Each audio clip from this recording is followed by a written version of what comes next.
Recibiendo la palabra de Dios. Voy a pedir al hermano Héctor Acosta que nos entregue el mensaje en esta noche. Todos escuchamos con cuidado. Gloria a Dios. Dios lo bendiga en esta noche. Dios lo bendiga más. Les invito a abrir sus Biblias en el libro de Isaías, en el capítulo 9, en el verso 6. Isaías capítulo 9, verso 6. Mientras lo buscan, oramos. Padre que estás en gloria, te alabamos, Señor, te bendecimos y te adoramos en esta hora. Te damos gracias, Señor, porque has permitido llegarnos a tu casa, Señor, en esta hora. Que vamos a leer tu palabra y hablar de la misma, Señor. Te pedimos que tu Espíritu Santo, Señor, nos guíe y nos hable a través de ella, Señor. Todo esto te lo imploramos en el dulce y precioso nombre de nuestro Señor Jesucristo. La iglesia del Señor dice amén. Amén. Porque un niño nos es nacido, hijo nos es dado, y el principado sobre su hombro, y se llamará su nombre admirable, consejero, Dios fuerte, Padre eterno, príncipe de paz. Dios le bendiga en esta hora. Pueden tomar asiento. El tema está sobreentendido. Vamos a hablar de la Navidad. Cuando celebramos la Navidad, recordamos el momento en la historia de la humanidad cuando Dios entra a este pequeño rincón del universo que se llama Tierra. Y digo rincón porque cuando estábamos allá en primero o segundo grado, el planeta Tierra es uno de los planetas que conforman nuestro sistema solar, 9 o 10. Los sistemas solares están dentro de una galaxia. Una galaxia tiene más de 500 sistemas solares. El universo tiene 100 billones de galaxias y sigue en expansión. O sea, que la Tierra es nada comparado a la inmensidad del universo.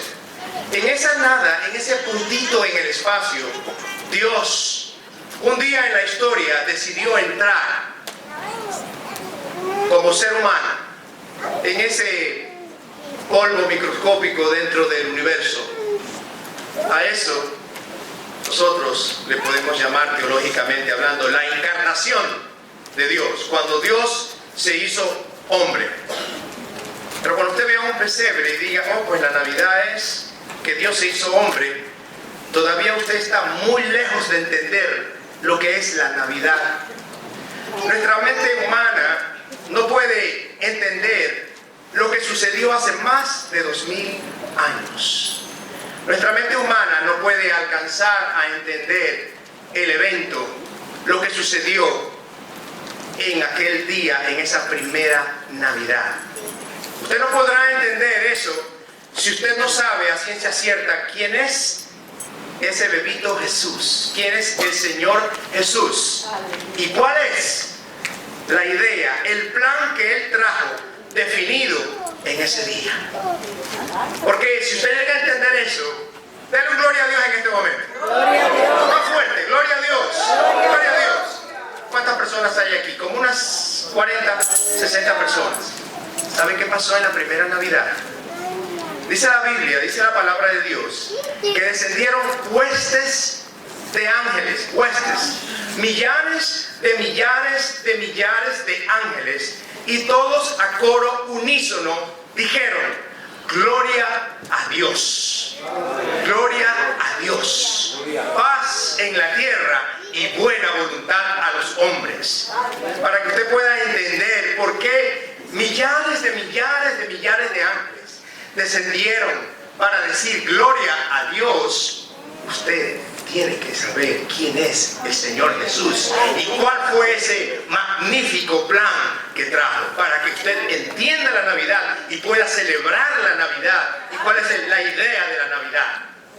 La palabra Navidad proviene del latín nativitas, que significa nacimiento, o sea, el nacimiento del Señor Jesucristo. Hablando bíblicamente, estamos hablando de la encarnación de Dios. Eso es lo que celebramos la Navidad. Pero el mundo celebra fiestas, regalos, pasteles, comidas, baile, trago. Eso es lo que el mundo dice que es la Navidad y se lo presenta a personas que poco o nada saben lo que es la Navidad. Y quizás por este motivo algunos cristianos decepcionados bajan la mano y dicen: nosotros no queremos celebrar la Navidad porque mira lo que el mundo hace. Entonces te va a dejar que el mundo le diga a aquellos que no saben qué es la Navidad.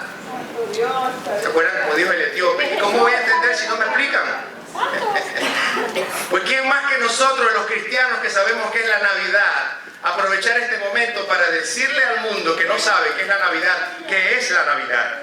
Este es el momento de nosotros los cristianos pregonar a los cuatro vientos qué es la Navidad.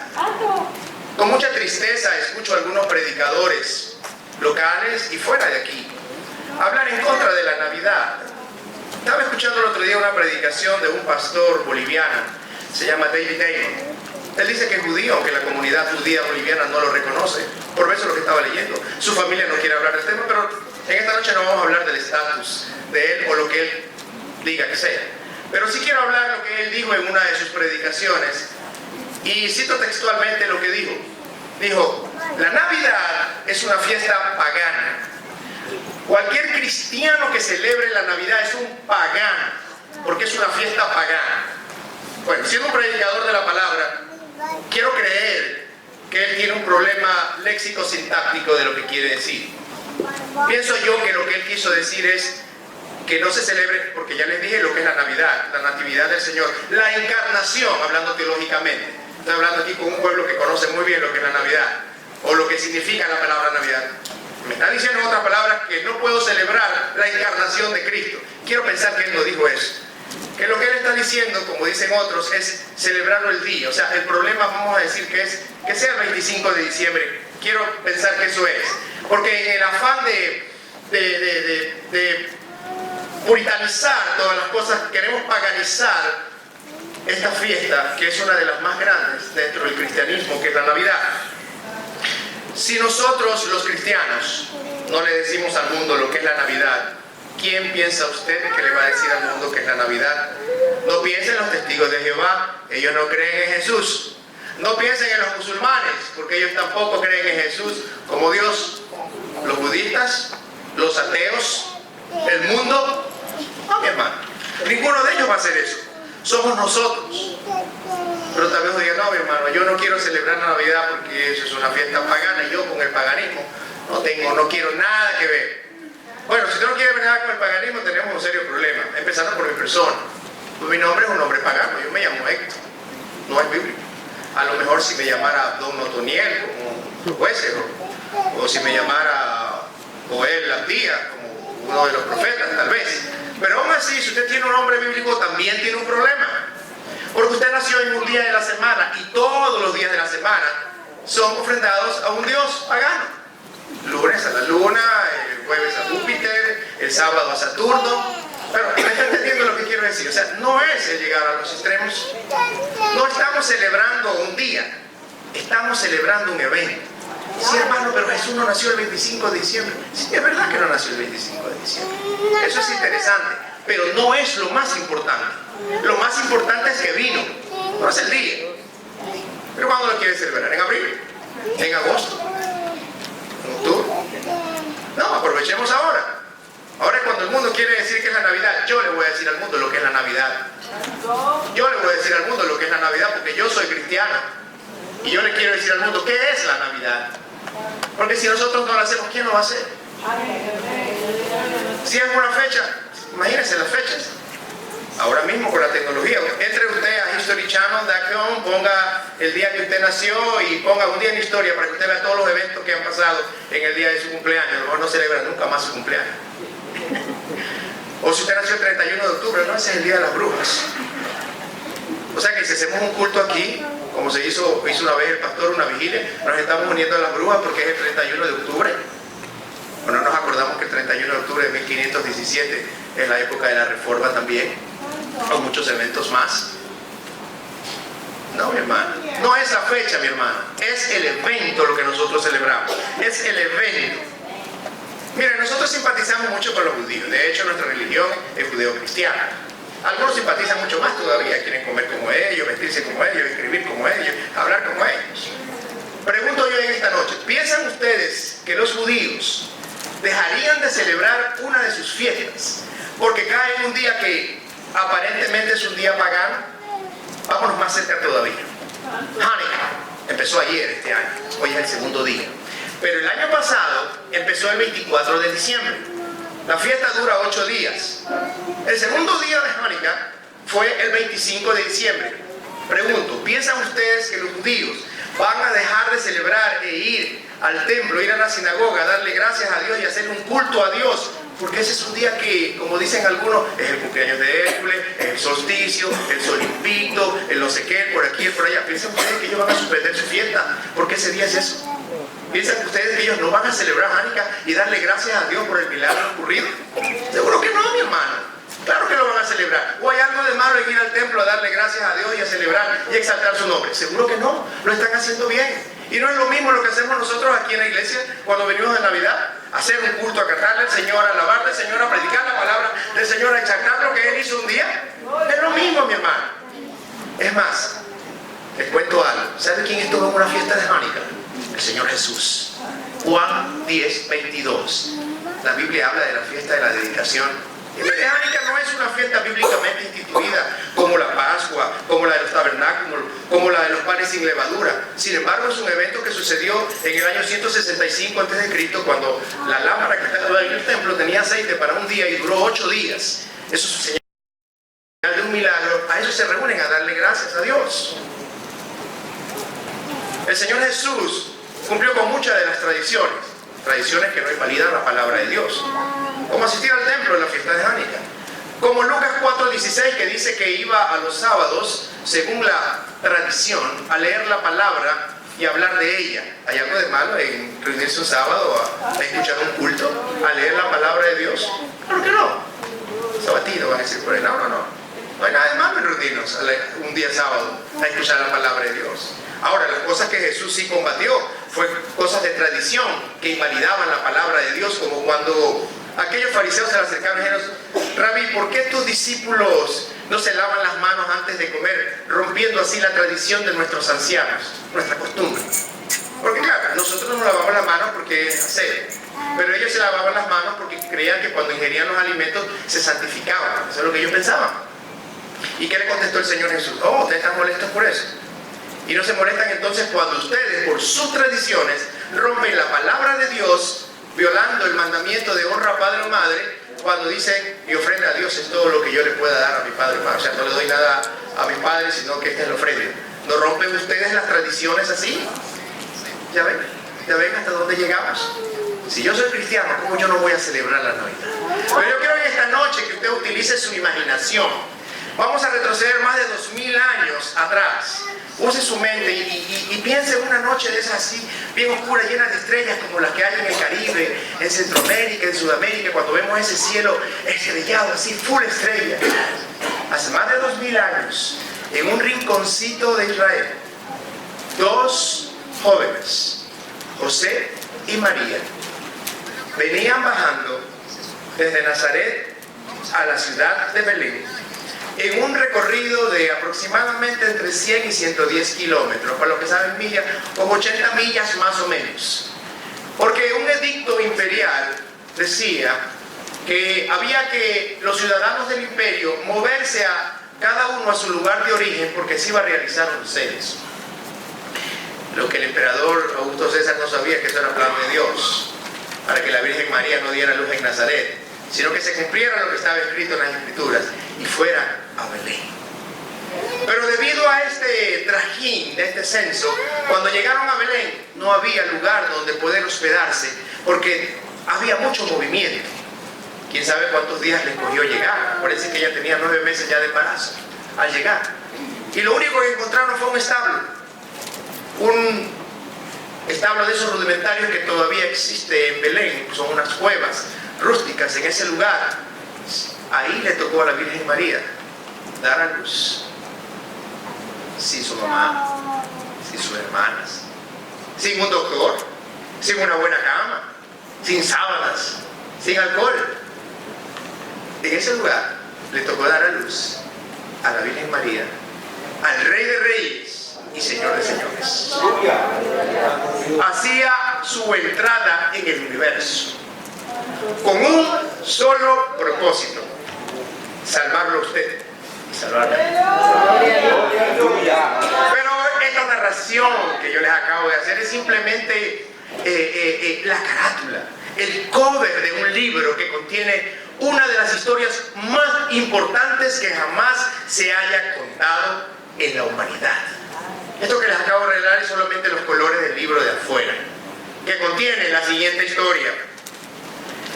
Antes que el universo se formara, antes que el sol, la luna y las estrellas existieran, antes que todo lo que usted ve y todo lo que usted no puede ver, como el aire, como las moléculas, antes de que todo eso existiera, Dios en su mente ya sabía que después que nos hiciera a nosotros, al ser humano, al hombre, este pecaría y entraría el pecado en el ser humano, causándole la muerte, causándole la separación, esa relación íntima con Dios, y llevarnos a una muerte eterna, una separación eterna con Él.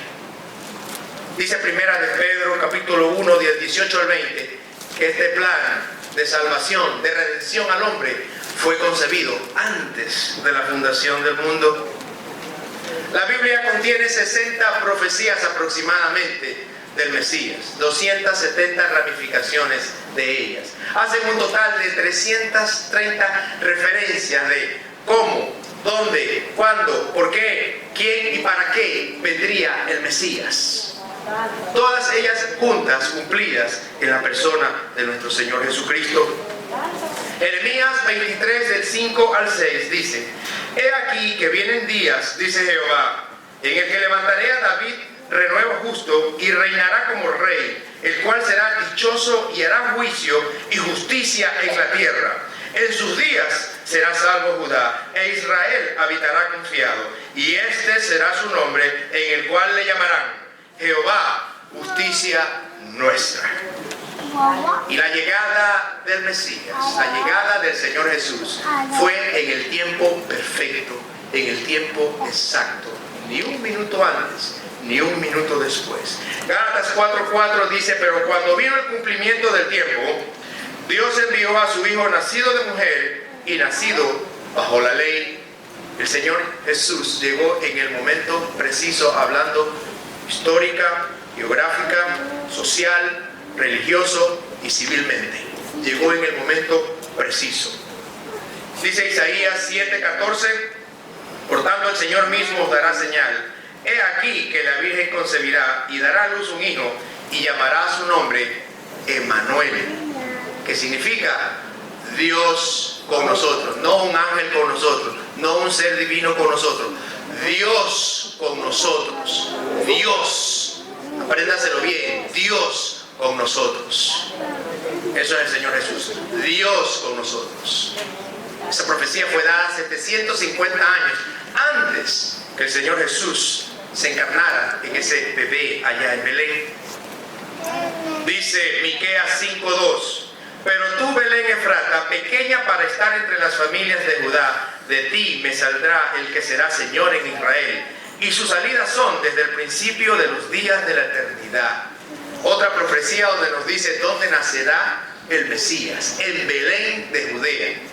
Pero no solamente dice que nacerá ahí, sino que las últimas palabras de Miqueas dice: y sus salidas son desde el principio, desde los días de ¿qué? De la eternidad.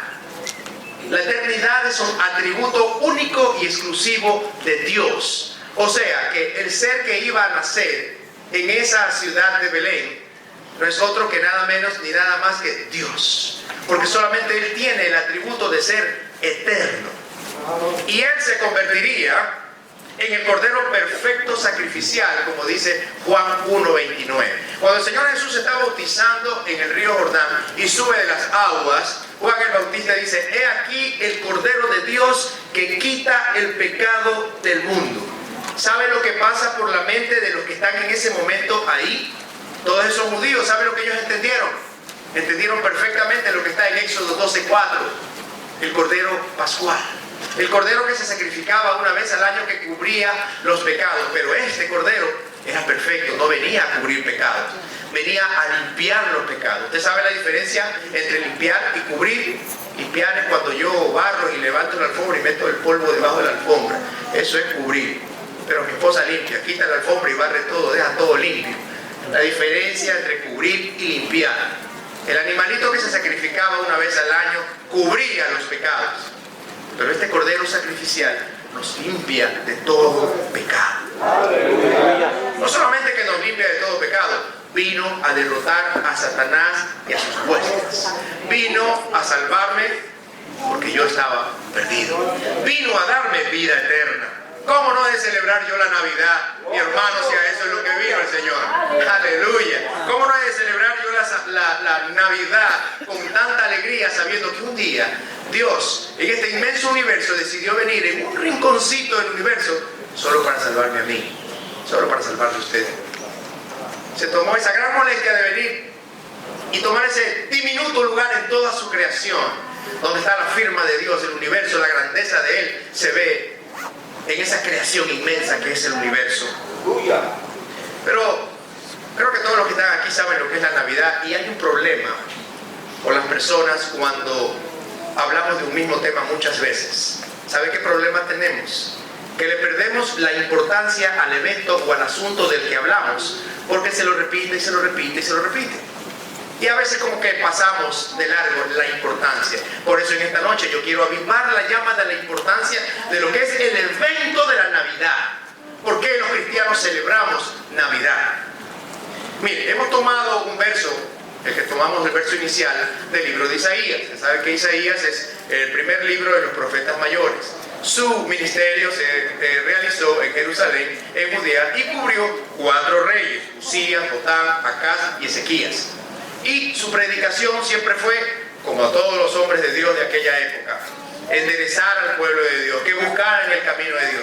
Pero dentro de sus predicaciones, dentro de sus exhortaciones, siempre venía la promesa del David mesiánico, la promesa del Mesías. Así que empieza Isaías en este capítulo 9 que cogimos para arrancar lo que estamos hablando en esta noche, en el verso 6, y dice: porque un niño nos es nacido, hijo nos es dado.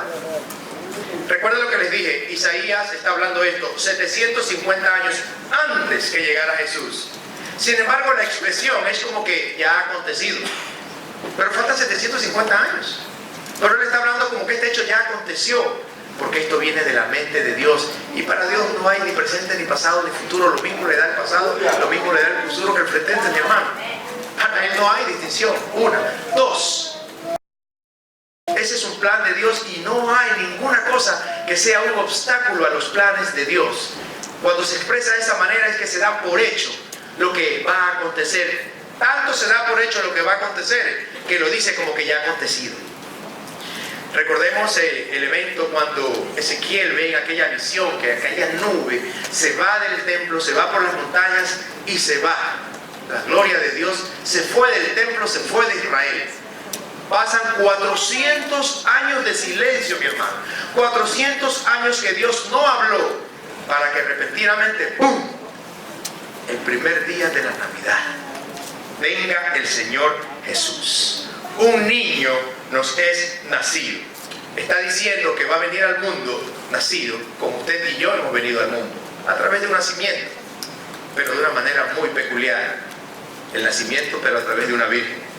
Así que este niño que ha nacido, esa expresión, un niño nos ha nacido, nos deja ver también la humanidad de Dios en la persona de Cristo Jesús. Dice Lucas 2:7: y dio a luz a su hijo primogénito, y lo envolvió en pañales, y lo acostó en un pesebre, porque no había lugar para ellos en el mesón. Como un bebé, lo arropó aquel bebito y lo puso en ese pesebre. Hebreos 2:14 dice: así que por cuanto los hijos participaron de carne y sangre, él también participó de lo mismo, para destruir por medio de la muerte al que tenía el imperio de la muerte, esto es, al diablo. En otras palabras, Hebreos me dice a mí que Dios dejó su trono, se despojó de su gloria, se vistió de hombre y bajó a darle golpe al diablo como hombre. Lo que Adán no pudo hacer, lo que usted no pudo hacer, él lo vino a hacer como hombre, a derrotar al diablo, a derrotar a la muerte y al que tenía el imperio de la muerte. Por usted y por mí. ¿Cómo no voy a celebrar yo Navidad, mi hermano? Primera de Juan 3:8. Para esto apareció el Hijo de Dios, para deshacer las obras del diablo. Continúa el profeta diciendo, hijo nos es dado. ¿Qué es dado? Dado es dar, es una dádiva, es un regalo. O sea, ¿sabe por qué en la Navidad se dan regalos? ¿Verdad? Porque se tipifica el regalo más grande que Dios nos pudo haber dado. Juan 3:16. Porque de tal manera amó Dios al mundo, que ha dado a su Hijo unigénito, para que todo aquel que en él cree no se pierda, mas tenga la vida eterna. Ya el hermano Prado predicó de eso en el primer día de diciembre. Ahora, recuerde lo que hablamos y aprendimos en una ocasión en hermenéutica cuando hablamos del hijo de. La expresión hijo de en interpretación bíblica significa la totalidad de. Hijo de es una expresión idiomática de los hebreos, del hebraísmo. Significa la totalidad de algo, la plenitud de algo. Si yo le digo a usted hijo de desobediencia, es que es desobediente al máximo. Si yo utilizo la expresión hijo de en el Señor Jesús y dijo hijo de Dios, estoy hablando que la plenitud de Dios está en él.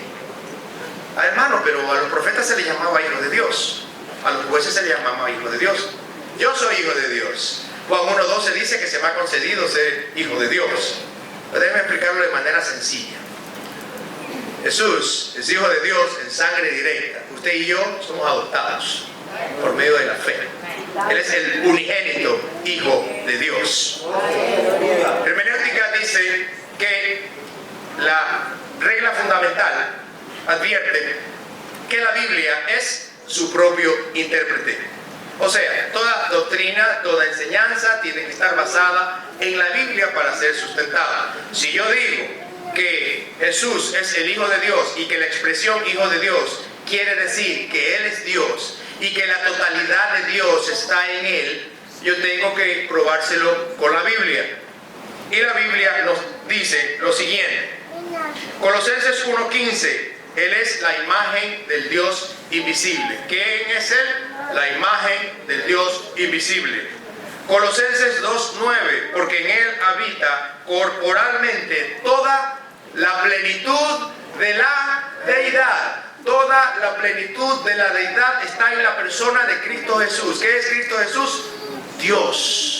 Eso para que usted entienda bien qué es la Navidad y qué es el niñito que está sentado en el pesebre y qué es lo que yo estoy celebrando cuando celebro Navidad.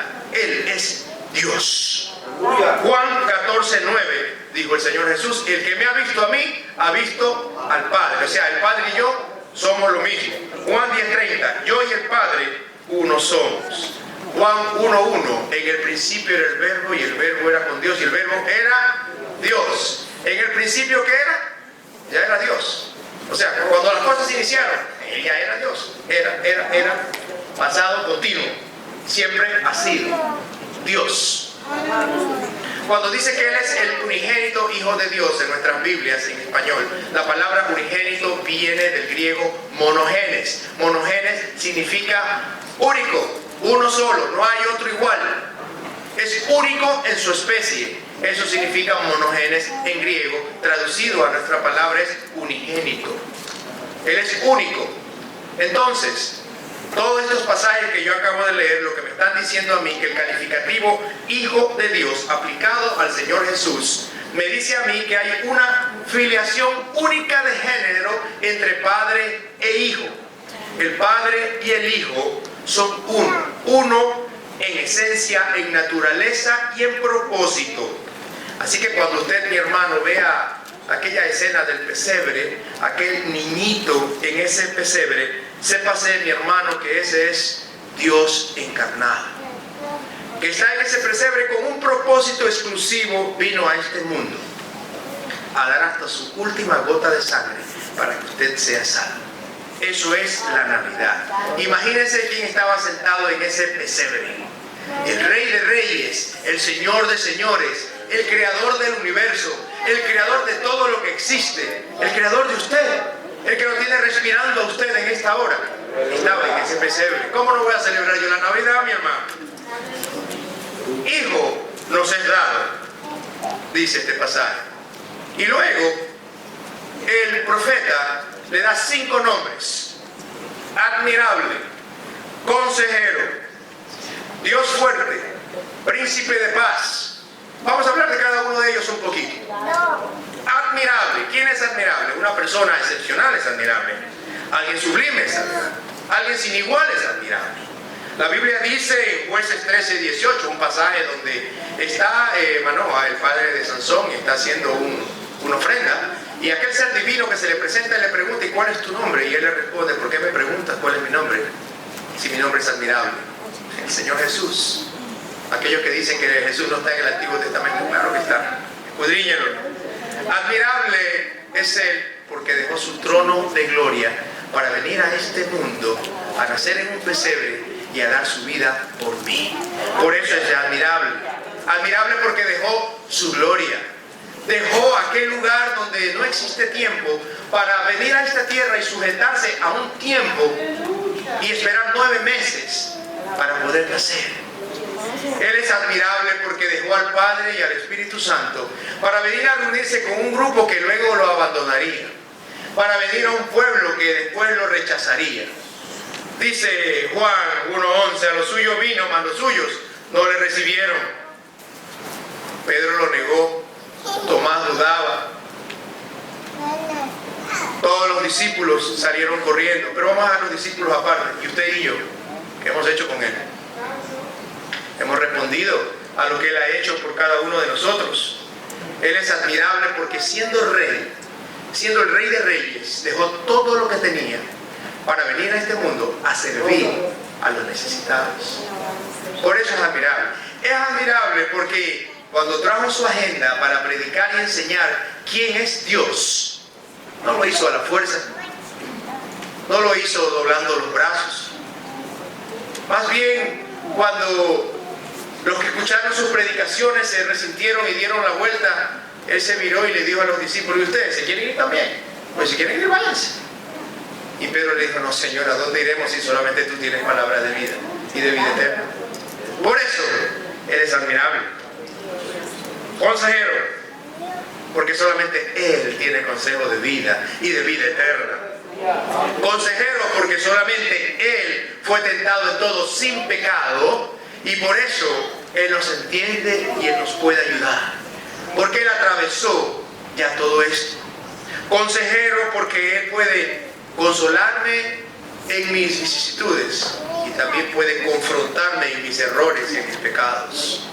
Él es consejero. Él es Dios fuerte, porque Él es Dios encarnado. Es Dios fuerte porque Él es el creador del universo. De todo eso es lo que les hablé hace un momento. De las estrellas, del sol, de la tierra. Miren, estamos sentados aquí y la tierra está girando a 1000 millas por hora. ¿Usted siente algo? Nada. Está girando sobre su propio eje a 1000 millas por hora. Y vamos avanzando alrededor del sol a 65.000 millas por hora. ¿Y usted siente algo? No. ¿Y quién hace todo eso? ¿Solito? Usted me va a decir a mí, es un insulto a mi intelecto, que solito se hace eso, a una constancia. No, Dios hace eso. Usted está respirando en este momento y su cerebro no ordena respirar. ¿Quién le da eso? Dios. Si Él dijera: ya esta gente me cansó porque no me alaba, vamos a dejar de respirar, y hace así. No, pero Él no es hombre, Él no va a hacer eso. Usted respira porque Él quiere que usted respire. Por eso Él es Dios fuerte. Pero ¿sabe dónde Él probó ser Dios fuerte? ¿Dónde probó toda su fuerza? En la cruz del Calvario. Sí. Porque en la cruz del Calvario, ahora como hombre, 100% como hombre, después que lo golpearon, lo latillaron, le dieron con vara, destrozaron su rostro, lo crucificaron. Dice Isaías que su rostro no era humano. Suspendido entre el cielo y la tierra en una cruz, derramó hasta su última gota de sangre para salvarlo a usted y a mí. Pero ahí, en lo más débil de su momento, cuando todos lo abandonaron, cuando todos corrieron, cuando aún él dijo, Elí, Elí, lama sabactani, aún cuando dijo eso, le dio el golpe más fuerte al diablo. Un upper jack, hermano Elí. ¡Pum! Dice Colosenses 2:9, ahí le dio a Satanás y a sus huestes. Los avergonzó ahí en la cruz. En su momento más débil demostró ser Dios fuerte. Ahí en la cruz derrotó al diablo y a sus ejércitos. Y ese bebé del pesebre a los 3 días dejaría la tumba vacía, arrebatándole las llaves a la muerte, para que usted y yo tengamos vida eterna. Padre eterno. Padre eterno, porque Él vino a revelar al Padre como ninguno de los maestros de la ley lo pudo hacer. Él vino a revelar al Padre de una manera tan especial que Él mismo pudo decir, el que me ha visto a mí, ha visto al Padre. Yo y el Padre, uno somos. Padre eterno. Príncipe de paz. Sí, Él es príncipe de paz, porque vino a traer paz, pero una paz que no existía, una paz que ya no había. Vino a reconciliar la paz entre Dios y el hombre. Romanos 5:1 dice, justificados pues por la fe, tenemos paz para con Dios, ¿por medio de quién? De nuestro Señor Jesucristo. Esa dádiva de Dios, ese bebé que nació en ese pesebre allá en Belén, no es nada menos y nada más que Dios. Y usamos la palabra nacimiento solo para decir que vino por un medio natural como usted y yo llegamos, pero Él no se originó en Belén. Ya le dije lo que dicen las Escrituras, Él siempre existió porque es Dios. Pero ¿para qué vino ese bebé?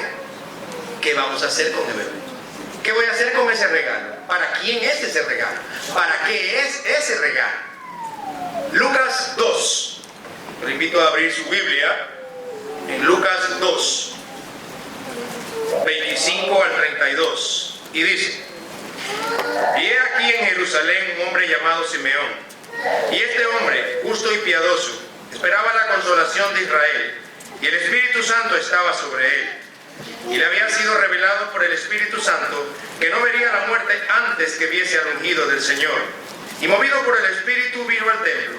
Y cuando los padres del niño Jesús lo trajeron al templo para hacer por él conforme al rito de la ley, él le tomó en sus brazos y bendijo a Dios diciendo, ahora Señor, despide a tu siervo en paz conforme a tu palabra, porque han visto mis ojos tu salvación, la cual has preparado en presencia de todos los pueblos, luz para revelación de los gentiles y gloria de tu pueblo, Israel. El libro de Lucas, la porción que yo he leído, aunque todo el capítulo habla del nacimiento de Cristo Jesús, Lucas empieza este capítulo 2 primero hablándonos cuándo vino el Señor Jesús. Porque algunos todavía usted se encontrará que dicen, pero yo no sé si Jesús es un personaje histórico, ¿no? Tal vez es algo que ustedes inventaron los cristianos. Bueno, Lucas empieza en los primeros versículos del capítulo que yo acabo de leer diciendo que el Señor Jesús llegó en el tiempo que Augusto César era un emperador de Roma. Ah, ese sí lo conocen, ¿verdad? Augusto César sí. O sea, a Jesús no lo quieren hacer de un lado. Pues llegó en el tiempo en que Augusto César era emperador de Roma. Llegó en el tiempo cuando Cirenio era gobernador de Siria. Llegó en el tiempo en que Herodes era rey de Israel. Y dice, en este pasaje que acabamos de leer, nos habla de dos personajes. Habla de Simeón y habla de Ana. Nos dice que Simeón era un hombre piadoso, que Simeón era un hombre justo, que Simeón tenía el Espíritu de Dios encima de él. Y a él le había sido revelado que él no vería muerte hasta que viera al Mesías, hasta que viera la promesa de Israel. Y dice el pasaje que movido por el Espíritu salió de su casa y fue al templo, porque ahí había llegado José, María y el bebé. Habían pasado 8 días después de la primera Navidad y habían venido conforme al rito judío al templo. Y Simeón es advertido y va al templo a regocijarse y ve a aquel bebé y el Espíritu le dice: esa es la promesa de Israel. Y dice más aún él, no solamente que es la promesa de Israel, sino que es para quién, para todos los gentiles y gloria de Israel. Entonces, ¿para quién era ese bebé y ese regalo? Era para todo el mundo, era para los gentiles y era para Israel también. Y dice más el pasaje luego, dice que Ana, la profetisa, estaba en el templo y ella se regocijaba, y a todos los que llegaban, que esperaban esa promesa, les hablaba del bebé, les hablaba que la Navidad había llegado, que la natividad se había dado ya, que ese bebé era la promesa de Israel. Y los que estaban en el templo se gozaban, los que estaban en el templo se gozaban. ¿Y el resto de Israel? ¿Qué pasaba con el resto de Israel? Bien, gracias, por ahí andaban, cada uno envuelto en sus asuntos, conforme con el ritual religioso que tenían, satisfechos tal vez con las comodidades que podían tener. O sea que la primera llegada del Mesías pasó inadvertido para muchos, advertido para unos cuantos, inadvertido para muchos. Y la segunda venida, ¿cómo será? ¿Pasará inadvertido para muchos? ¿Está usted esperando al Mesías en su segunda venida? ¿O está usted como el pueblo de Israel? ¿O está como Simeón y Ana, deseosos de esperar la segunda venida? Porque así estaban ellos, deseosos. Tanto que el Espíritu Santo les dijo: ve, vamos al templo que ya llegó, ya está aquí. El Mesías ha llegado. La Navidad se ha cumplido. La natividad es un hecho real. ¿Qué es la Navidad entonces para usted, mi hermano? ¿Es fiesta? ¿Es pasteles? ¿Es comida? ¿O la Navidad le recuerda a usted que así como Dios vino la primera vez, va a venir la segunda vez por usted? Aleluya. Viene a arrebatar un pueblo santo, un pueblo que le esté esperando, un pueblo que esté deseoso de verlo. Cuando usted vea el pesebre y vea que el Señor Jesús vino así como un bebé, recuérdese que viene por segunda vez. El pueblo judío no pudo visualizar la llegada del Mesías. El pueblo judío no pudo ver la llegada de su Mesías, porque ellos esperaban un Mesías que los liberara del yugo romano. Ese era su mayor problema para ellos. Pero ellos no sabían que tenían un problema mucho más grande que ese, que era el pecado y el yugo del pecado, a lo cual el Señor Jesús vino a librarnos.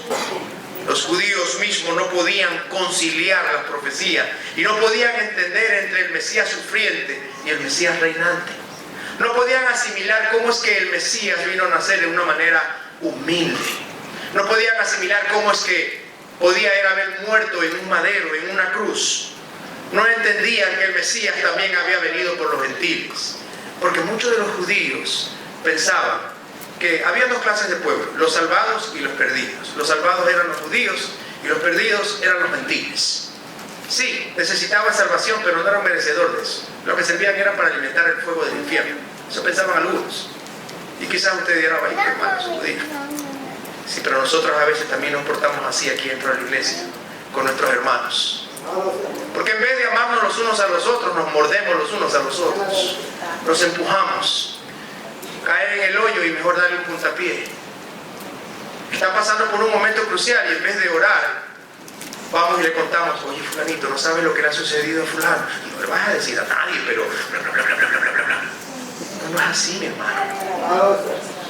Dice la Biblia que los más espirituales oren por los menos espirituales, que le ayudemos a avanzar al cielo. A veces pienso, mi hermano, que tantos años en el Evangelio, los que somos nacidos en el Evangelio, como que se nos hace callo en el alma, y nos olvidamos que es misericordia, que es gracia. Los que saben mucha palabra, a veces como que se nos olvidan los mandamientos. Pero si se te olvidan los mandamientos, por lo menos recuérdate este que les dijo el Señor Jesús a sus discípulos. Juan 13, 34 y 35. Un mandamiento nuevo os doy, que os améis unos a otros. Como yo os he amado, que también os améis unos a otros. En esto conocerán todos que sois mis discípulos, si tuviereis amor los unos con los otros. El compromiso con nuestro Señor no es mensual. El compromiso con nuestro Señor no es anual. El compromiso con nuestro Señor es diario. Aceptar a Cristo Jesús no es solamente el día que usted pasó al altar y entregó su corazón a Cristo. Aceptar a Cristo es todos los días cuando usted abre sus ojos y usted acepta y decide vivir por la palabra de Dios, o decide negar a Dios pecando. Ser perfectos porque vuestro Padre que está en los cielos es perfecto. Sed santos porque vuestro Padre que está en los cielos es santo. Mi hermano, no se olvide lo que es el propósito de la Navidad.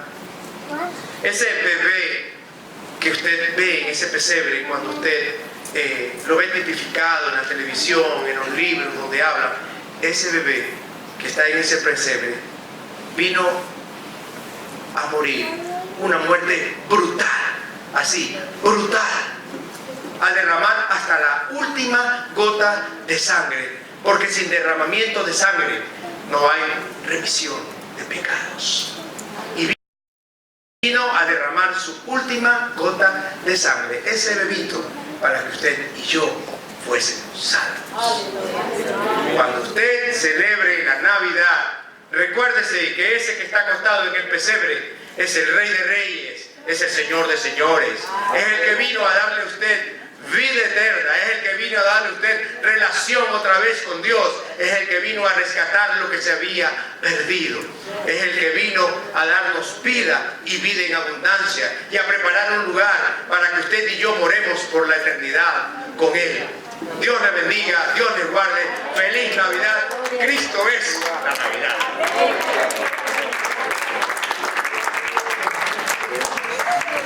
Y en inglés se dice Merry Christmas. Dios les bendiga. Muy buena la palabra. Es una pena que a estas alturas estemos todavía, ¿verdad?, dándole esta clase de explicaciones.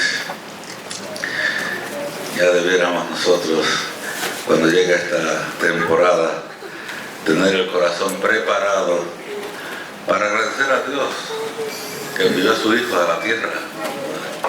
Amén. El Señor es bueno y ha sido bueno siempre con nosotros. Alabado sea Dios. Cuando aquí hablamos de celebrar Navidad, hablamos de darle culto a Cristo en la iglesia. No hablamos de hacer una bebegata y amanecernos hasta el otro día bebiendo ron pitorro. Pitorro era un ron que hacían en Puerto Rico clandestino. En otros lugares le llamaban cañita. Pero usted se tomaba 2 gotitas de eso y quedaba, mire, pitorro. No, eso no es. No es amanecerse por ahí perdiendo el tiempo, no, es recogernos como un pueblo y decirle al Señor gracias que enviaste a Jesús. Alabado Dios. Quiero que sepamos que cantamos y decimos el niño en el pesebre y qué sé yo, pero el niño no está en el pesebre, él estuvo en el pesebre, ahora está a la diestra del Padre. Sencillamente lo que hacemos es que nos remontamos al pasado, nos vamos allí y visualizamos el nacimiento de Cristo. Nos hubiera gustado estar allí, a mí me hubiera gustado estar allí para cantar con mi hermosísima voz al niño que acababa de nacer.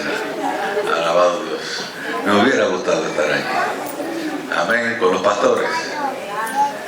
Ellos no llevaron nada, pero llevaron su adoración. Aleluya. Yo no sé de ustedes, pero a mí me hubiera gustado estar allí. Bueno es el Señor. Gloria a Dios por toda la vida. Así que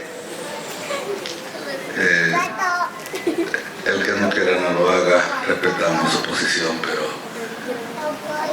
los que quieran adoren libremente. Si usted quiere cantar del niño en el pesebre, cante del niño en el pesebre.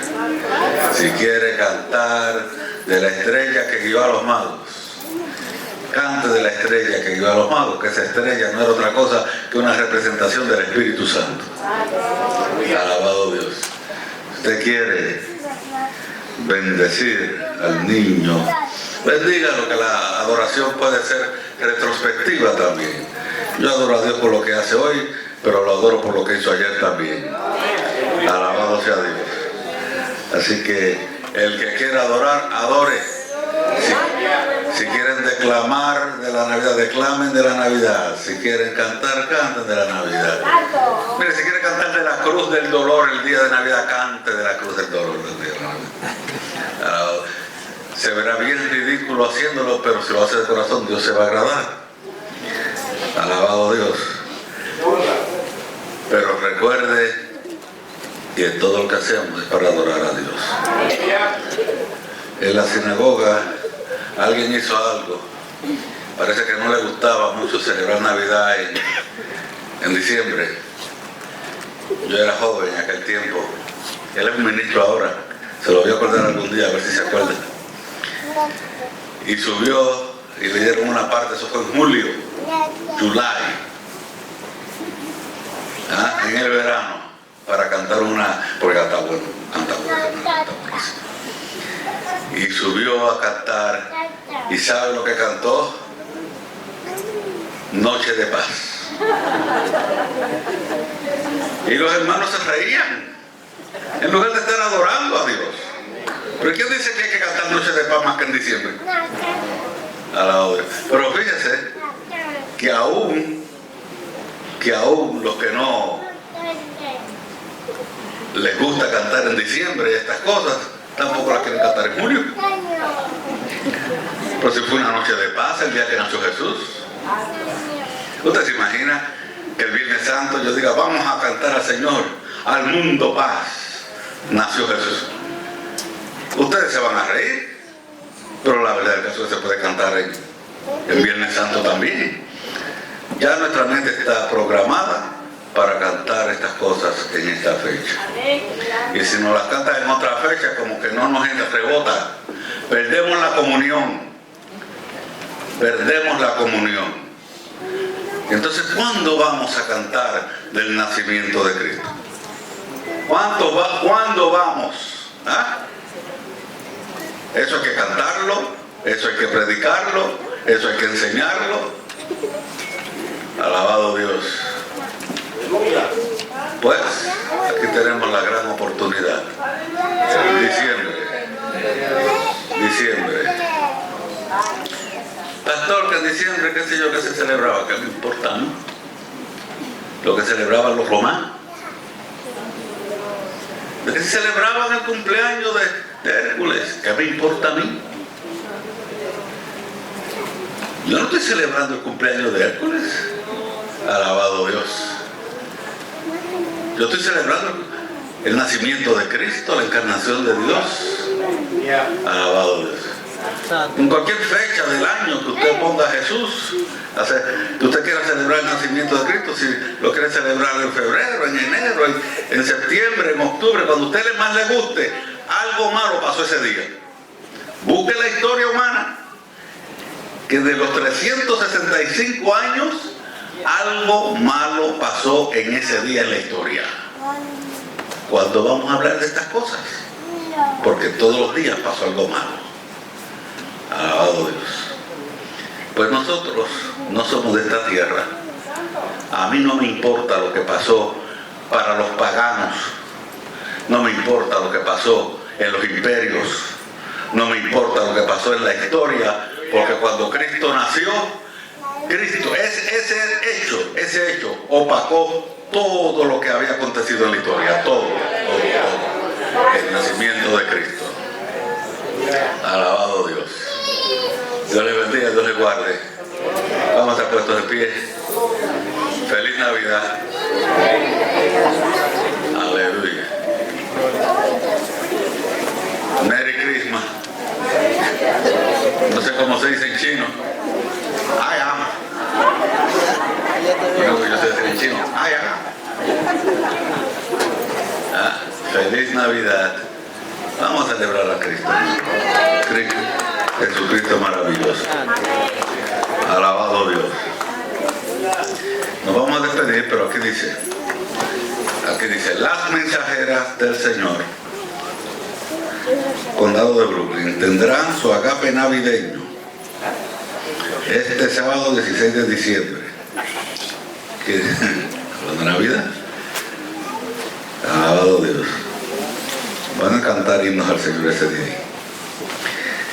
En la iglesia El Buen Pastor, la iglesia del presbítero, otro impío como yo. Somos impíos nosotros. Pastores Rubén y Eufemia Ríos, a partir de las 5 de la tarde. Todas cordialmente invitadas. Si desea llevar un platillo o quiere ir sin el platillo, favor de anotarse con la directiva de damas para que pueda ir hasta allá. Y si no me equivoco, los caballeros van a estar allí. Amén, seguro. Ellos no llevan platillos, ellos llevan la boca. Alabado Dios. Pero nos vamos a gozar allí en ese lugar. Alabado Dios. Yo voy a aparecer por allí también. Yo siempre voy a esos agapes, me encantan esos agapes. Veo mucha gente que no veo en todo el año. Así que ya usted véase con la directiva de damas, con que ya las damas no están corriendo como sociedad, pero la directiva está y ellas tienen toda la información que usted necesita. Amén. Dios le bendiga, Dios le guarde. Nos despedimos. Gracias, Padre, por tu misericordia y bondades. Gracias, Señor, por habernos concedido estar en este lugar, por haber llegado hasta aquí, Señor, a adorar y a bendecir tu nombre, y por habernos instruido una vez más en tu palabra. Nos gozamos en tu palabra, Señor, y nos gozamos en saber que también te has agradado de nuestros cánticos y de nuestra alabanza. Ahora salimos de este lugar, llévanos con bien. Envía a tus ángeles que nos guarden, que nos cuiden, que nos protejan, que peleen nuestras batallas, Dios Padre, que nos escuden de todos los ataques del enemigo, en el nombre de Jesús, y que también guarden esta tu propiedad, todo para gloria y honra de tu nombre, en el nombre de Jesús.